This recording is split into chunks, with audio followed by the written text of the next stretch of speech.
17 ہجری کو سیدی فاروق اعظم رضی اللہ تعالیٰ نے پہلا قافلہ فلسطین کو فتح کرنے کے لیے بھیجا تھا، بیت المقدس کو۔ اب یہ جب پہلا قافلہ وہاں پر پہنچا، اب ان کی کمان کون کر رہے ہیں؟ حضرت عمر بن عاص رضی اللہ تعالیٰ عنہ، یہ اس کی کمان سنبھال رہے ہیں۔ جب وہاں پر پہنچا تو فرمایا کہ 1 دن نہیں، 2 دن نہیں، بلکہ 4 ماہ تک یہ کوشش کرتے رہے، لیکن بیت المقدس کو فتح نہ کر پائے۔ پھر ایسا ہوا کہ اب آمنے سامنے ہوئے، وہ یہودی سامنے آئے، یہ مسلمان سامنے گئے۔ اب یہودی کہنے لگے کہ بیت المقدس کو ایک ہی شخص فتح کر سکتا ہے، جو ہم نے کتابوں میں پڑھا ہے، اپنی کتابوں میں پڑھا ہے۔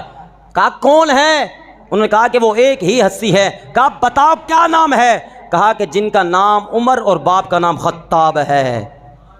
کہا اس کو وہی فتح کر سکتا ہے، اور نشانیاں بتائیں۔ کہا جو عدل انصاف کا پیکر ہے۔ بلکہ فتح کیا ہوگی؟ انہوں نے کہا کہ وہ اگر وہ آ گیا، ہم بغیر کوشش کیے، بغیر لڑائی جھگڑے کیے، یہ جو بیت المقدس ہے تمہارے حوالے کر دیں گے، لڑیں گے نہیں، ہم پیچھے ہٹ جائیں گے، ہم ہتھیار ڈال دیں گے۔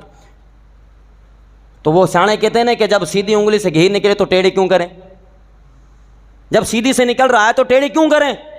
حضرت عمر بن عاص رضی اللہ تعالیٰ نے انہوں نے خط لکھا سیدی فاروق اعظم رضی اللہ عنہ کو بلانے کے لیے۔ جب خط وہاں پر پہنچا، سیدی فاروق اعظم رضی اللہ تعالیٰ نے اب پروٹوکول کے ساتھ نہیں گئے۔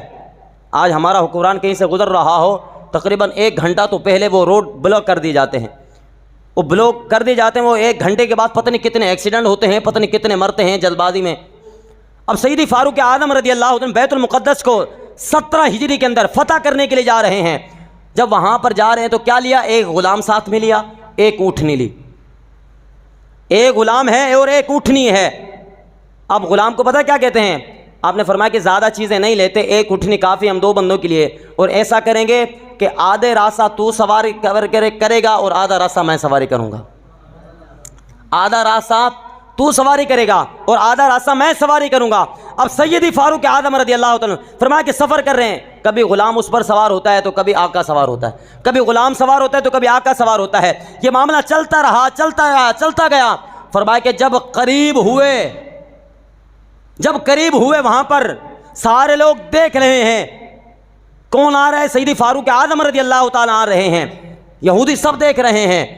اب اس وقت باری کس کی آ گئی؟ غلام کی۔ سوار ہونے کی باری کس کی آ گئی؟ غلام کی۔ سیدی فاروق اعظم رضی اللہ عنہ نے فرمایا کہ غلام اب تو سوار ہو، میں رسی پکڑوں گا۔ اب غلام ہاتھ جوڑ کر کہتا ہے حضور سامنے لوگ ہیں، آپ کا انتظار کر رہے ہیں۔ سیدی فاروق اعظم رضی اللہ تعالیٰ عنہ عمر بن خطاب، وہ خطاب ہے کہ جن سے شیطان دور بھاگ جاتا ہے، جن کو کیس و کسرا جن سے لرز جاتے ہیں، کانپ جاتے ہیں، لوگ آپ کا انتظار کر رہے ہیں۔ اگر میں سوار ہوں گا لوگ مجھے کہہ دیں گے یہ شاید امیر المؤمنین ہے، یہ خلیفہ ہیں، لوگ مجھے سمجھ جائیں گے۔ آپ نے فرمایا کہ نہیں، عمر انصاف کرنے آیا ہے، سوار ہو۔ عمر انصاف کرنے آیا ہے، سوار ہو۔ فرمایا کہ غلام سوار ہے۔ سیدی فاروق اعظم رضی اللہ عنہ نے رسی پکڑی ہے۔ اب فرمایا کہ جو وہ جگہ تھی وہاں پر پانی بھی تھا، ایک روایت کے مطابق چھوٹی سی نہر بھی تھی، پانی تھا۔ سیدی فاروق اعظم رضی اللہ عنہ نے اپنے نالین اتارے، اپنی چپلیں اتاری، یہاں رکھی، رسی ہاتھ میں پکڑی، پانی کے اندر سے گزر گئے۔ پانی کے اندر سے گزرے تو سامنے حضرت عمر بن عاص رضی اللہ تعالیٰ عنہ دیکھ کر حیران، یا سیدی یہ آپ نے کیا کیا؟ یہ کیا کر دیا آپ نے؟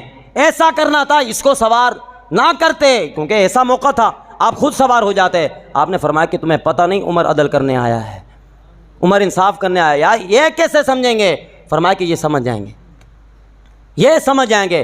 اس کے بعد کیا ہوا؟ یہاں پر پیر نصیر الدین نصیر شاہ صاحب رحمۃ اللہ تعالی علیہ اس واقعے کا نچوڑ کیا بیان کرتے ہیں؟ میری زندگی کا تجھ سے یہ نظام چل رہا ہے، اور تیرا آستاں سلامت میرا کام چل رہا ہے، وہ برابری کا تو نے دیا درس آدمی کو کہ غلام ناقہ پر ہے اور امام چل رہا ہے۔ تو فرمایا کہ یہ کیفیت تھی۔ انہوں نے جب دیکھا سیدی فاروق اعظم رضی اللہ تعالیٰ ہاتھ کھڑے کر دیے کہ بیت المقدس تمہارا ہو گیا۔